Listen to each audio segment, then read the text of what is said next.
Hi guys, it's Michelle, Deception Bites, and it is still Monday, August 27th, and it's 10:24 p.m. Eastern Time. Do you know where your Q news is? It's here, right here. Yep, Q-related news, tasty little news bites, just for you. All right, let's get started.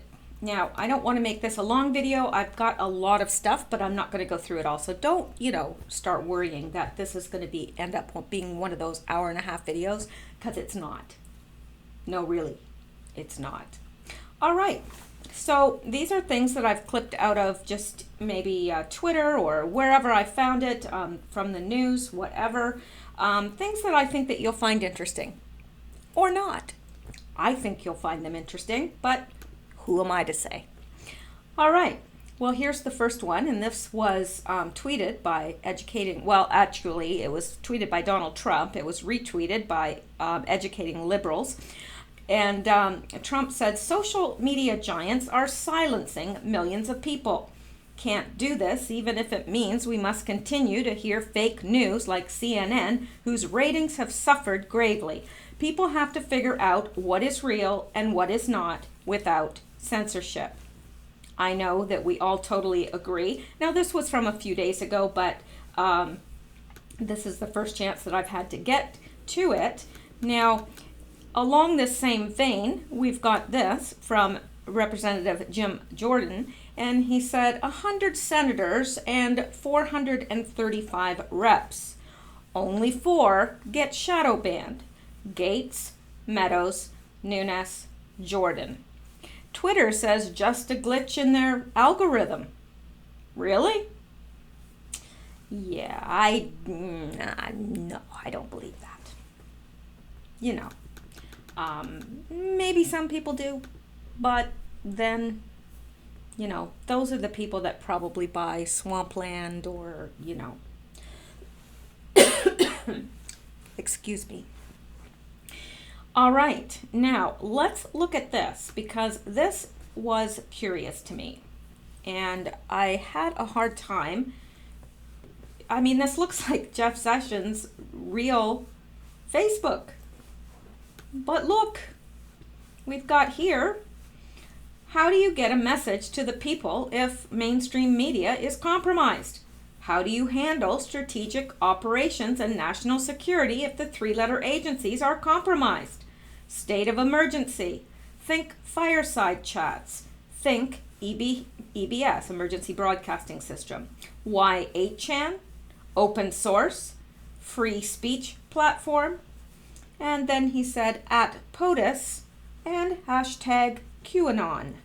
Now, this appears to me to be his legitimate Twitter page. So this is a little bit shocking to me that he's got this on here. Does it shock you? Because it sure as heck shocks me. And then down below, he says, QAnon is not just a White House insider leaking intel to assist at real Donald Trump. Q equals emergency communication line set up to override the Rothschild, Soros, MI6, stronghold on American mainstream media, CIA, FBI, DOJ, NSA, military intel / POTUS / people equals, and okay, there's a break here. So he's saying Q equals emergency communication line set up to override the Rothschild, Soros, MI6, and the stronghold on American mainstream media, CIA, FBI, DOJ. Period. Although there's no period here, but it's a break here. Then he says NSA, military intel, POTUS, people equals the keystone. Signals intelligence plus ARSOF. I'm not sure what that is. I'm trying to think real quickly about what it might be, but I'm not sure. So please put it in the comments below. But I know everybody is so helpful in the comments that I end up getting like 100 responses with the same answer, because sometimes, you just have that brain fade where you can't think of what that is. But anyway, if you know, please put it below. But before everybody responds, make sure that there's not like 100 people before you that have already given me the answer, because I know you guys are all very, very helpful that way, and I appreciate it. HUMINT, human intelligence? Is this artificial? I don't know. Signal intelligence plus ARSOF plus human intelligence plus we the people equals great awakening. And then he's got this little chart. And the mission is in the middle, of course. And around the outer ring of that, you've got directing, collecting, processing, disseminating, and using. Then on the very outer ring, you've got planning and supervising. So here's the mission, and these are the people that are key to the mission. They are directing, collecting, processing, and disseminating and using. And then you've got the overseer of all of that, planning and supervising. So very interesting tweet. Very interesting indeed. And below it, it says, figured it's a whole complex, not obsessive, regarding proofs, who, etc. Info checks out with sources. Sometimes timing, details change, c'est la vie, game format, clock imagery. Doing research is a vast, amorphous group, is more fun than by my lonesome, too bad, killjoys, I love Q. Now, and this person says, Q has all kinds of things. Q has said all kinds of things that would happen that haven't happened and never will. The idea Sessions is working behind the scenes and Mueller is working with Trump is wishful thinking. Q is disinformation. If you believe his post, you will be in for a big letdown. Well, I guess time will tell, won't it? You know, I don't spend time arguing with these people, because you know what? I guess in the grand scheme of things, we'll all find out, right? So all we can do is look at the proofs and so forth, and to me, it seems pretty reasonable, but we'll all find out. And then you've got this Anon who posted this from Jeff Sessions, and he said timeline has accelerated greatly. Avalanche, but of course this is an Anon and not Q.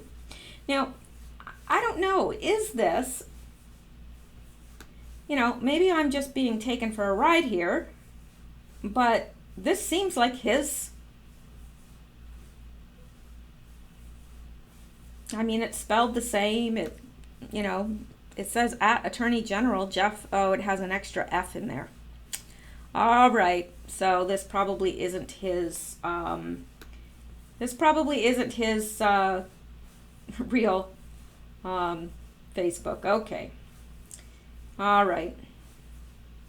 Because it says Jeff Sessions here, but down here it says at Attorney General Jeff, and then unless his middle name is F, it says Jeff with one extra F. I don't know.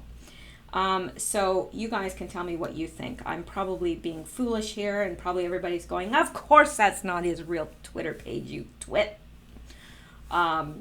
And I would deserve that too. So you're welcome to call me a twit if this is not his real page.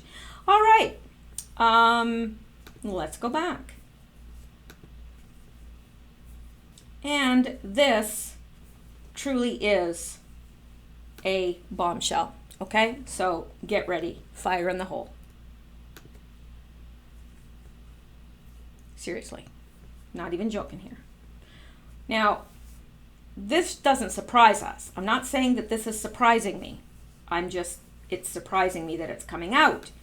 Under intense pressure to silence WikiLeaks, Secretary of State Hillary Clinton proposed drone strike on Julian Assange.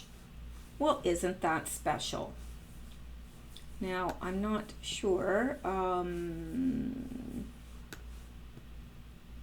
Significant efforts to get us material, and often very significant risks.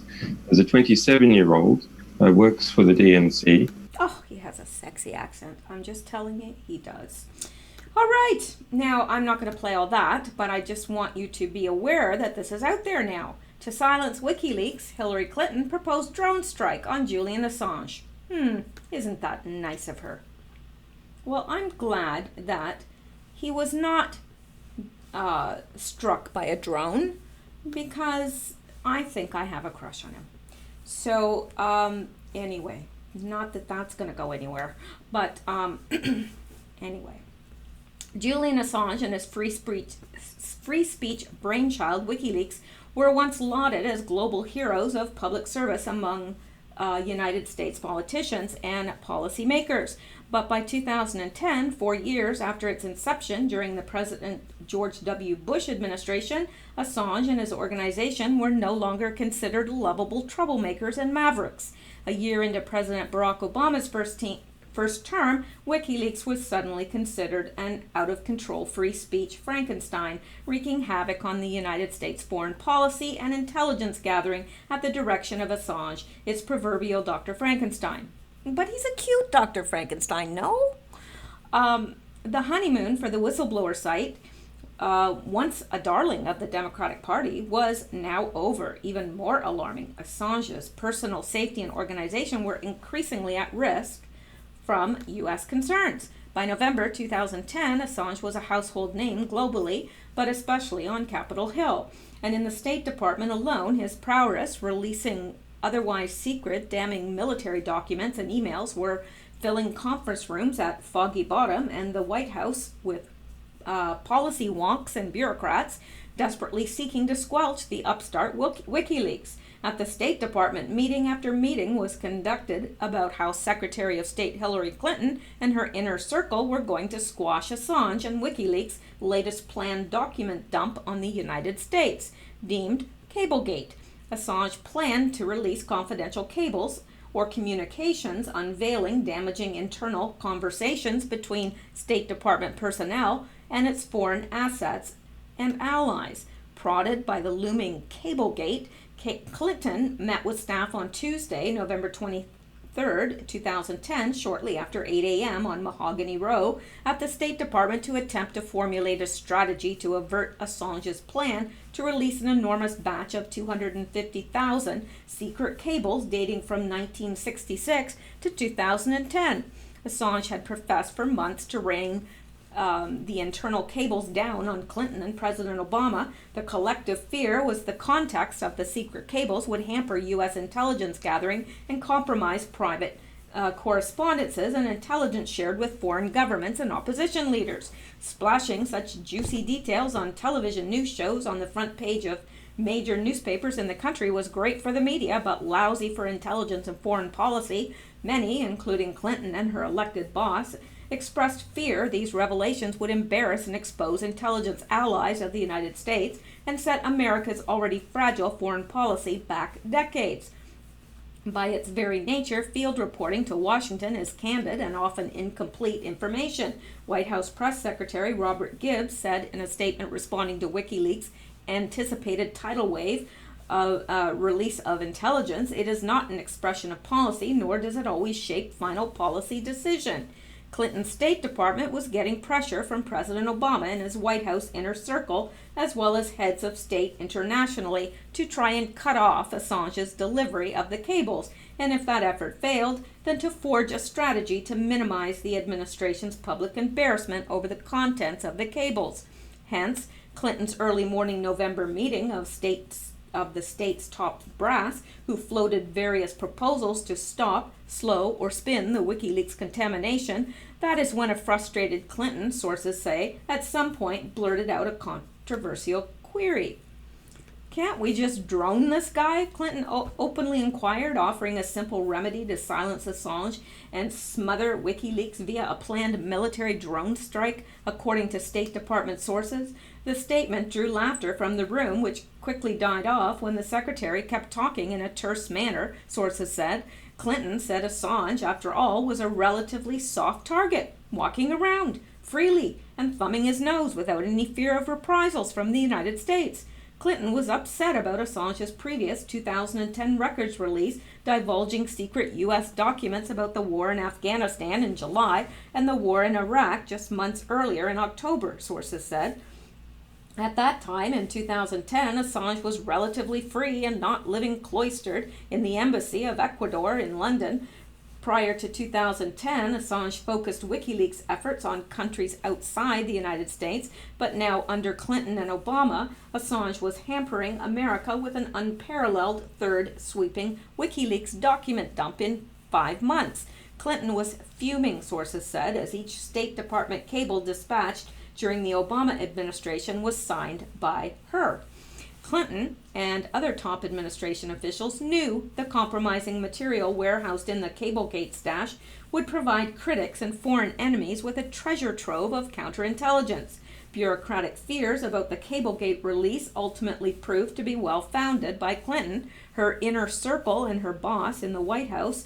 The revelations of the U.S. diplomat-generated correspondences were damaging on many levels, and among thousands of examples included one cable detailed a discussion between Yemeni President Ali Abdullah Saleh and General David H. Petraeus, where Saleh indicates he would cover up and accept blame for America's missile strikes against Al-Qaeda in Yemen. Okay, we're not going to go through all of this because it doesn't matter at this point. This stuff is old. That stuff, anyways. Following Clinton's alleged drone proposal, another controversial remedy was floated in the State Department to place a reward or bounty for Assange's capture and extradition to the United States, sources said. Numbers were discussed in the realm of $10 million bounty. A State Department source described that staff meeting as bizarre. 1 minute, staffers were inquiring about the secretary's blue and black checkered knit sweater, and the next minute, the room was discussing the legalities of a drone strike on Assange and financial bounty, sources said. Immediately following the conclusion of the wild brainstorming sessions, one of Clinton's top aides, State Department Director of Policy Planning, Anne Marie Slaughter, well, that was an appropriate name, isn't it? Penned an email to Clinton, Chief of Staff Cheryl Mills, and aides Huma Abedin and Jacob Sullivan at 10:29 a.m. entitled an SP memo on possible legal and non-legal strategies regarding WikiLeaks. Non-legal strategies? How did that phrasing make it into an official State Department email subject line dealing with solving WikiLeaks and Assange? Why would the Secretary of State and her inner circle be discussing any non-legal strategies for anything whatsoever? Against anyone? Shouldn't all the strategies discussed by the country's top diplomat be strictly legal only? And is the email a smoking gun to confirm Clinton was actually serious about pursuing an obvious non-legal strategy proposal to allegedly assassinate Assange? Numerous attempts were made to try and interview and decipher Slaughter's choice of email wording. However, she could not be reached for comment. Insiders said Slaughter is keeping a low profile in Princeton, New Jersey, until she's nominated for a position in Clinton's cabinet if the Democrat is elected in November. Of course, she wasn't. Likewise, True Pundit attempted to contact Mills, Abedin, and Sullivan for their perspectives on the story. None commented on the record. So this must be an old, well, it is actually. This is from 2016, but I found it recently, and it seems that I had heard something about this before, but it's interesting. It's interesting. So Clinton wanted to drone him. Why would she want to kill? Did you see the picture with the kitten on his shoulder? No, don't kill him. Okay, let's go back. All right, so there's that. And I like this. Juanita Broderick. What in heaven's name do people expect President Trump to say? McCain and Trump hated each other.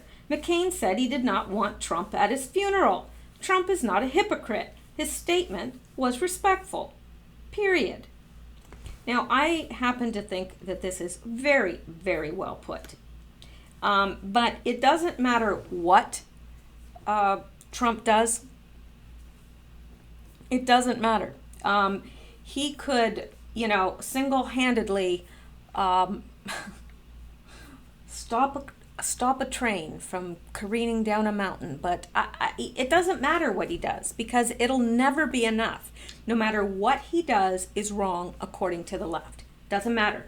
You will never hear them say that he has done anything right, ever. McCain, they didn't like each other for obvious reasons. I mean, McCain hated Trump as much as Trump disrespected and possibly hated McCain. He called him no name. And there's good reason. There's good reason for that.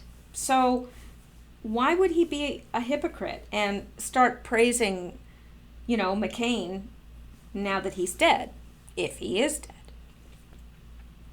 Now, this I like too, because notice now that he is supposedly dead. Well, I'll take it at face value. Hey, let's say he's dead.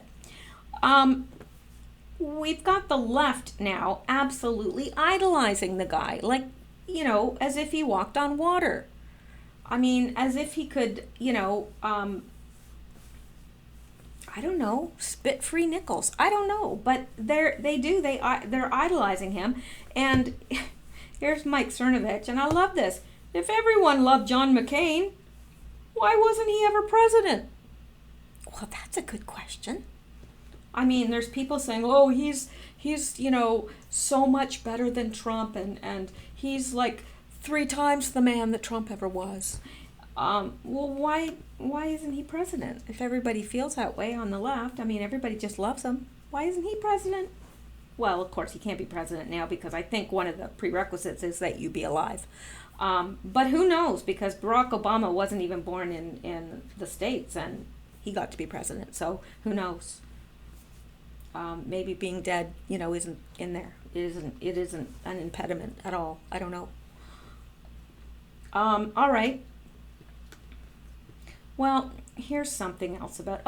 let me read this first, and then I'll go to the next thing, because this is the statement from the president, and it's straight from Sarah Sanders. So we know that it's true.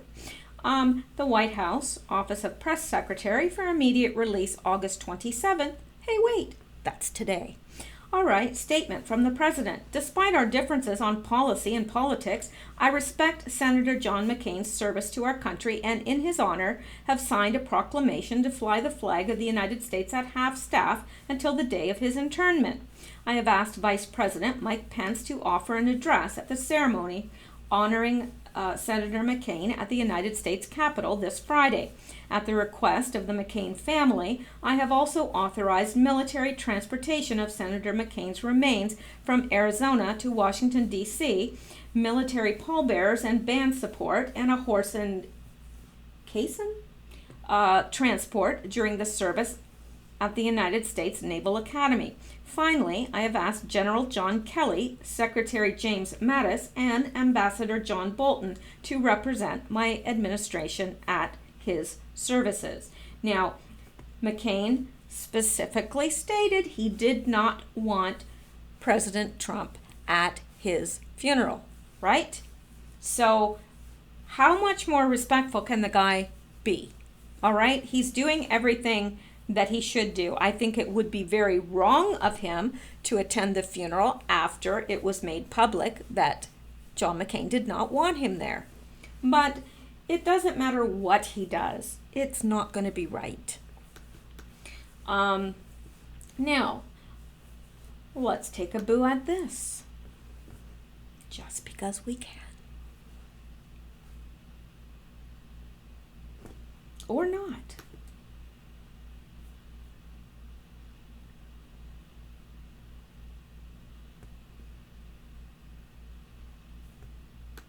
Now, I don't in any way support this site because there's things on here that I am vehemently opposed to. I'm just saying that outright. All right. However, just because I agree with an article on here does not mean that I endorse the entire site. So I just want that to be very clear. Let's look at what this says. Navy releases McCain's records. McCain was personally responsible for the deadliest fire in the history of the U.S. Navy. And this is from September 11th, oddly enough, 2017. Wayne Madison report, introduction. Donald Trump was spot on relating to John McCain's military career and records. John McCain was a rat or stoolie, telling on other U.S. officers being held captive at the Hanoi Hilton prison. When McCain first went to Congress, members of the Congress turned their backs on him and did not communicate with him because of this, and also how he disgraced the military and his fellow officers who were severely punished by the North Vietnam guards and commanders of the communist prison by McCain ratting them out.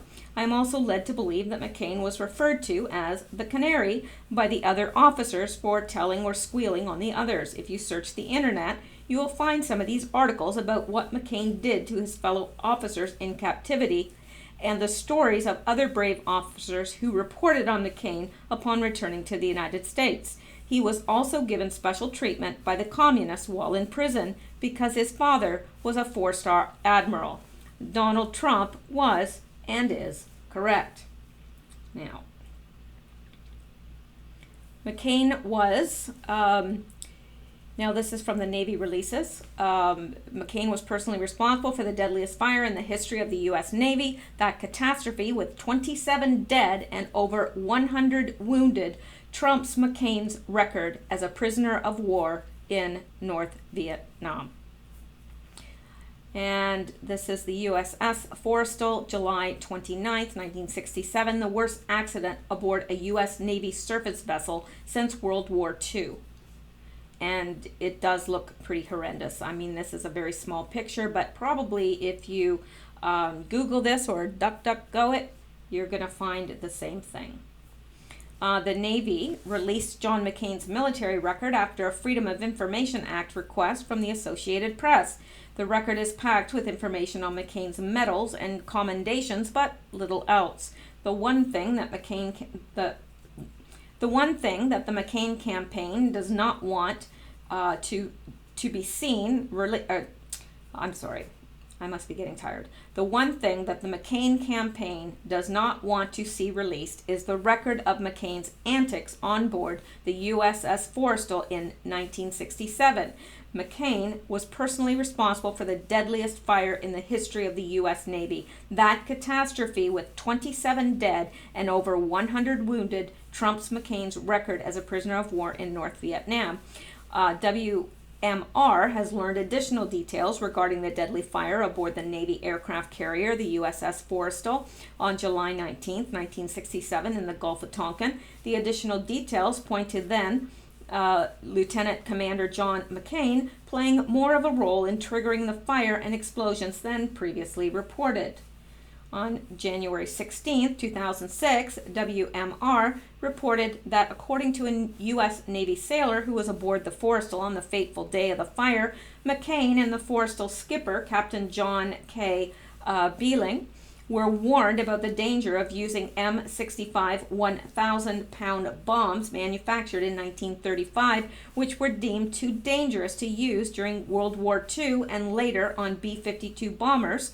The fire from the Zuni missile misfire resulted in the heavy 1,000-pound bombs being knocked loose from the pylons of McCain's A-4 aircraft, which were only designed to hold 500-pound bombs. WMR further reported the unstable bombs had a 60-second cook-off threshold in a fire situation, and this warning was known to both Beeling and McCain prior to the disaster. WMR also cited the potential that McCain's Navy records were used against him by the neocons in control of the Pentagon. The neocons, who have had 5 years to examine every file within the Department of Defense, have likely assessed documents that could prove embarrassing to McCain, who was on board the USS Forrestal on July 29, 1967, and whose A-4 Skyhawk was struck by an air-to-ground Zuni missile that had misfired from an F-4 Phantom. WMR has been informed that crewmen aboard the Forrestal have provided additional information about the Forrestal incident. It is believed by many crewmen that those who have investigated the case that McCain deliberately wet-started his A-4E to shake up the guy in the plane behind his A-4 Wet starts, done either deliberately or accidentally, shoot a large flame from the tail of the aircraft. In McCain's case, the wet start apparently cooked off and launched the Zuni rocket from the rear F-4 that touched off the explosions and massive fire. The F-4 pilot was reportedly killed in the conflagration. Wet starting was apparently a common practice among young hot dog pilots. So he was showing off. That's why all those people died, because he was showing off, because he had too much testosterone boiling in his veins that day, I guess. I don't know. Not blaming it on him being a man, certainly not. I am not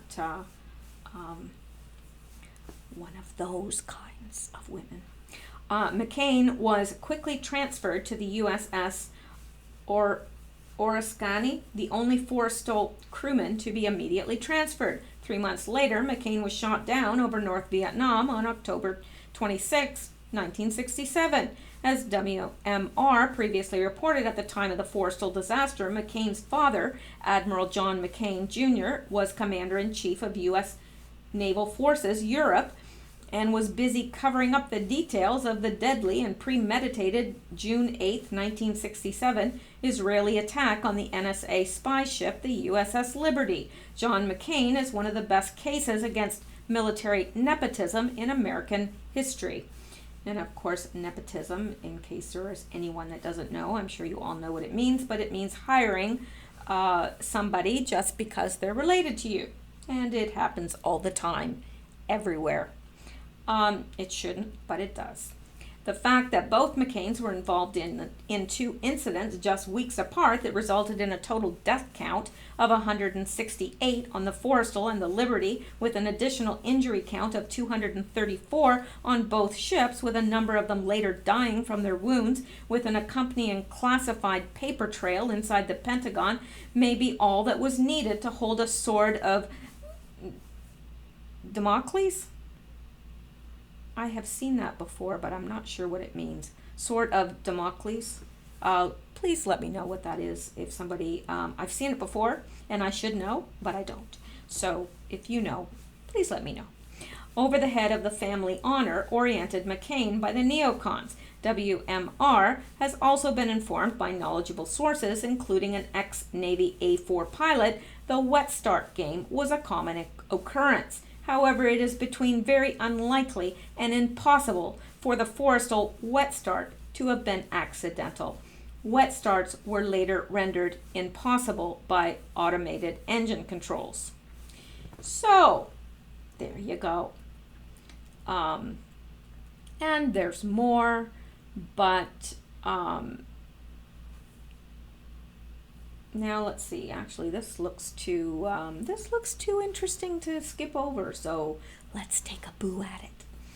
You did not do your homework well enough on Hanoi John McCain. If you had read the lengthy article about him in the April 1973 issue of U.S. News and World Report, you would have seen that none of his quotes did he allege torture except for the irate civilians at the scene of his crash. Once in captivity, he lived in relative splendor compared to his hapless cohorts who refused to denounce America on the radio and paid for their patriotism in blood, literally. Here are some other facts your sloppy journalism omitted. Now, this is McCain lies about being tortured as a POW, and it's from National Vietnam POW Strike Force, and it's to CBS News. So, back in 1997, yeah, not that we're surprised. There was fake news back then, too.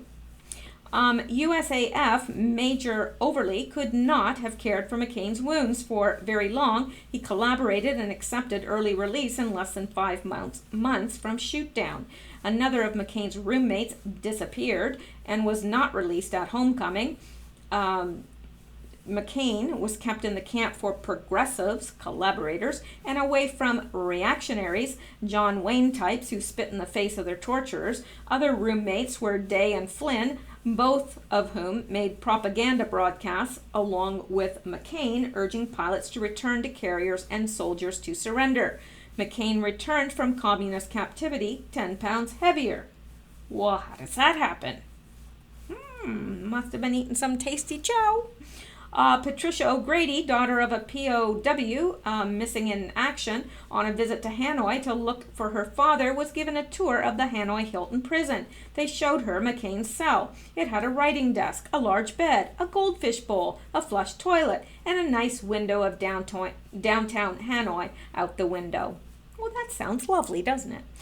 Both North Vietnamese generals, Giap and Bu Tin, met with McCain in his cell. No other returned POWs reported meeting with high-ranking generals. I have a picture of McCain enjoying a large plate of food while talking to a Soviet KGB officer in the foreign ministry. A Soviet doctor was rushed to Hanoi to treat his wounds. In personal conversations I've had with General Bu Tin, he assured me they never touched McCain, saying that since he was the son of the admiral, he too important. That's what they said. He too important. No, we no touch. We no touch, he too important. McCain said in 1973 he sustained his ordeal with his love for his wife. In a matter of months, he had dumped her for a woman a third his age, whose father owned the Coors beer franchise in Phoenix. His good friend Senator Kerry, about the same time, dumped his wife after fornicating with Jane Fonda. McCain also had a secret wife in Hanoi and an illegitimate son. Well, he was well comforted there, wasn't he? He was, enjoying tasty chow and, had a woman.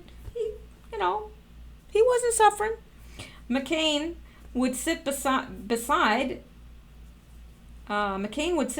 with Army officers at a table when newly captured pilots arrived and urged them to cooperate. Well, isn't that nice of him? McCain viciously fought against the formation of the Senate Select Committee on POW, MIA, and then got on it and sabotaged any hope of finding real answers. He called me and others crooks profiteering on the issue, yet he is the biggest loot recipient of the Keating Five. If the crowned prince of the plantation does not stop his outlandish lies about his torture, several of his fellow POWs will soon break their code of silence. McCain is a brainwashed Manchurian candidate who has fawningly supported Hanoi and the communist bloc countries ever since he entered Congress. The man is a liar, a traitor, and a crook. Any senator who uses the word scumbag 20 times a day addressing his employees is not fit to serve, and I would agree.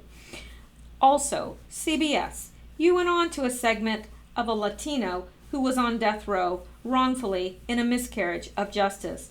The biggest MOJ of this decade would be for traitor and Hanoi lover McCain to continue in office, and MOJ is miscarriage of justice, of this decade would be for him to continue in office after the 1998 elections. But of course, he did.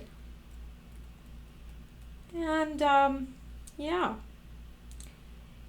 P.S. McCain is the only returned POW never to be debriefed. Well. Uh-huh. Oh, source, contact the Phoenix Project. Ooh, if you want to know about the Phoenix Project, ooh, that's... yeah, I got into that looking into something else. I was researching for my book, and yeah, not good. All right, now, there's a lot here, all right, and I'm just not going to go through it all. If you are interested, this is on the website prepareforchange.net. And although this is a very interesting article, and they may have other interesting articles, I do not support everything that they have to say. So I just want to say that just for my own, I want to be very clear about what I support and what I don't support. You can make up your own mind, of course, but just so that we're clear on that. All right, now, that's very interesting, and actually, it would be interesting to go through it all, but I did promise you that this would be brief, and it's already not brief. All right, now, this is interesting as well. All right, Dan Bongino explained that Democrats are bluffing on impeachment. If the House impeached President Trump, In order to remove him from office, Democrats would need 67 votes in the Senate, which is virtually impossible. So, that's interesting. But I have one more thing to go over, and then I'm going to stop because I put this little line here so I wouldn't go below it, because there's lots of stuff, but only so much time. So let's go take a look at this, just because we can.